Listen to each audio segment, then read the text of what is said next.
Hello friends, આજે આપણે બનાવવાના છીએ ટોપરામાંથી બહુ જ મસ્ત મીઠાઈ. ફક્ત 1 થી 2 વસ્તુમાંથી આ મીઠાઈ બની જશે અને મોઢામાં મૂકતા જ ઓગળી જશે. એટલી બહુ સરસ મીઠાઈ હોય છે અને એકદમ સરળ હોય છે. તો અહીં મેં લીલા ટોપરામાંથી આ મીઠાઈ બનાવી છે અને ખાલી લીલું ટોપરું અને દૂધ યુઝ કરીને આ મીઠાઈ પડી જાય છે. તમે એકવાર જરૂર બનાવજો અને હા, પૂરી રેસીપી જરૂર જોજો અને અમારી મીઠાઈ કેવી લાગી અમને કોમેન્ટમાં જરૂર કહેજો. તો ચાલો બનાવીએ બહુ જ ટેસ્ટી એવો ટોપરા પાક. આ ટોપરા પાકને તમે કોઈ પણ પ્રસંગમાં, તહેવારમાં બનાવી શકો છો. તમારે કોઈ ભગવાનને પ્રસાદી તરીકે ચડાવી હોય તો પણ તમે આ ટોપરા પાક બનાવી શકો છો. તમારા ઘરમાં ટોપરું ઓછું ખવાતું હોય તો પણ તમે ટોપરાનો આ રીતે યુઝ કરીને લોકોને ખવડાવી શકો છો. કેમ કે ટોપરામાં કેલ્શિયમ સારા પ્રમાણમાં હોય છે, એટલે ટોપરું તો ખાવું જોઈએ. અને જો તમારા ઘરમાં ટોપરું ના ખવાતું હોય તો તમે આ રીતે મીઠાઈ બનાવીને પણ બાળકોને ખવડાવી શકો છો. અહીં મેં 2 લીલા નારિયેળ લીધેલા છે અને જે એની ઉપરની છાલ આવે છે એ મેં એને નીકાળી દીધી છે. આને આપણે મિક્સરમાં ગ્રાઇન્ડ કરી લેવાનું છે. તો અહીં મેં ટોપરું છીણી નાખ્યું છે. તમે જોઈ શકો છો કે બહુ નાનું નાનું નથી છીણ્યું. આપણે આને બારીક નથી કરવાનું, આ રીતે મોટું મોટું છીણવાનું છે. તો ચાલો આગળની પ્રોસેસ કરી લઈએ. મેં સ્લો ટુ મીડિયમ ફ્લેમ પર પેન મૂકી દીધો છે. એની અંદર આપણે નારિયેળનું છીણ નાખી દઈશું.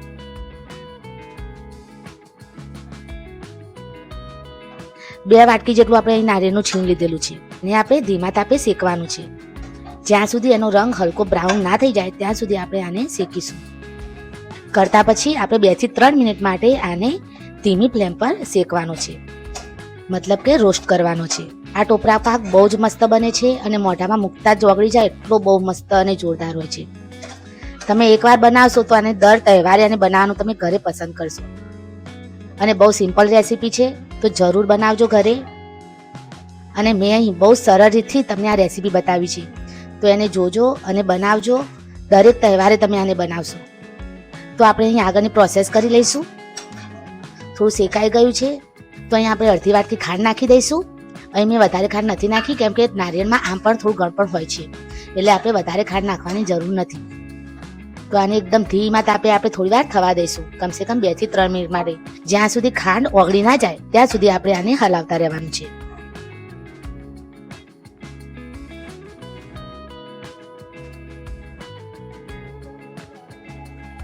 તો અહીં મોટા ભાગે આપણી ખાંડ ઓગળી ગઈ છે અને ટોપરું પણ ખાસું એવું શેકાઈ ગયું છે. હવે અહીં આગળની પ્રોસેસ કરી લઈશું. એના માટે આપણે મલાઈવાળું દૂધ વાપરીશું અને એને આપણે આની અંદર એડ કરી લેવાનું છે. તો અહીં મલાઈની સાથે જ આપણે દૂધ એડ કરી લીધું છે, કમસે કમ 1 વાટકી જેટલું. એને મિક્સ કરી લઈશું. તમારા ઘરે માવો ના હોય, મિલ્ક પાવડર ના હોય તો પણ તમે બહુ જ મસ્ત રીતે ટોપરા પાક બનાવી શકો છો. 1 ચમચી તમે ઘી પણ એડ કરી શકો છો. માવા વગર પણ બહુ જ મસ્ત મીઠાઈ બનશે. અમે અહીં ટોપરા પાકમાં કોઈ પણ જાતનો માવો કે મિલ્ક પાવડર કંઈ જ યુઝ નથી કર્યું. તેમ છતાં બહુ જ મસ્ત ટોપરા પાક બનવાનો છે. તમે ઘરે બનાવશો તો લોકોને એવું જ લાગશે કે બહારથી મંગાવ્યો છે. એટલો ટેસ્ટી અને જોરદાર બને છે. અને ટોપરું પાછું કેલ્શિયમથી પણ ભરપૂર હોય છે, જે શરીર અને હાડકા માટે બહુ સારું હોય છે. તમારા ઘરમાં પણ ટોપરું ના ખવાતું હોય તો આ રીતે તમે નવી નવી વાનગીઓ બનાવીને ટોપરાની ખાઈ શકો છો. તો અહીં અમે અડધી ચમચી ઘી એડ કરી દીધું છે. ઘીથી થોડી શાઇનિંગ આવશે, ટોપરા પાક એકદમ સોફ્ટ બનશે. આને આપણે મિક્સ કરી લઈશું. બહુ જ મસ્ત સુગંધ આવી રહી છે. ગેસની ફ્લેમ આપણે સ્લો ટુ મીડિયમ જ રાખવાની છે. 7 થી 8 મિનિટ માટે આપણે ધીમા તાપે આને શેકાવા દઈશું. તમારે હલાવતા જ રહેવાનું છે, કેમ કે નીચે બળી ના જાય અને ચોંટી ના જાય એ માટે.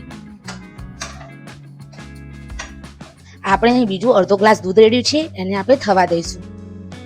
તમારાથી ટોપરા પાક ના પડતો હોય તો તમે મિલ્ક પાવડર પણ આની અંદર યુઝ કરી શકો છો. દૂધ બળી જાય ત્યાં સુધી આપણે આને હલાવતા રહીશું.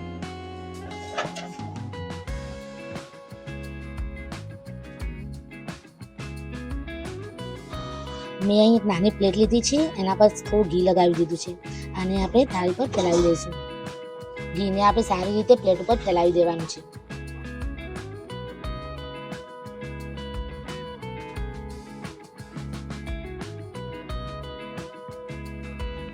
આની અંદર આપણો બનાવેલો ટોપરા પાક આપણે એડ કરી દઈશું.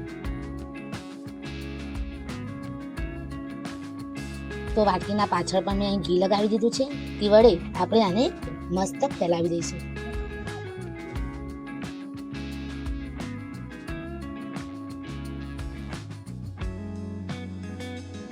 તો મેં અહીં ચોખ્ખા પાડી દીધા છે આને આપણે અડધો કલાક કે કલાક માટે ફ્રીઝરમાં મૂકી દેવાનું છે, તો જ ચોખ્ઠા પડશે. નહીંતર તમે ગમે તેટલો ટ્રાય કરશો તેમ છતાં મીઠાઈ નહીં પડે, એટલે કે ચોખ્ઠા નહીં પડે. એટલે તમારે આને અડધો કલાક કે કલાક માટે ફ્રીઝરમાં મૂકી દેવાનું છે અને પછી જ આ રીતે ચોખ્ઠા પાડવાના છે તમારે. આ મીઠાઈ બહુ જ મસ્ત બને છે, તમારા મોઢામાં મૂકતા જ ઓગળી જશે. તો એકવાર જરૂર બનાવજો. અને હા, અમારી રેસીપી કેવી લાગી અમને કોમેન્ટ બોક્સમાં જરૂર કહેજો. હું તમને મળીશ આગળની બહુ સારી રેસીપી સાથે. અમારી ચેનલ ઘરની રસોઈ કવિતા સાથેને લાઈક, શેર અને સબસ્ક્રાઇબ કરવા માટે તમારો દિલથી ધન્યવાદ. એકદમ બોલજે કે લાઈક કરો, શેર કરો, સબસ્ક્રાઇબ કરો.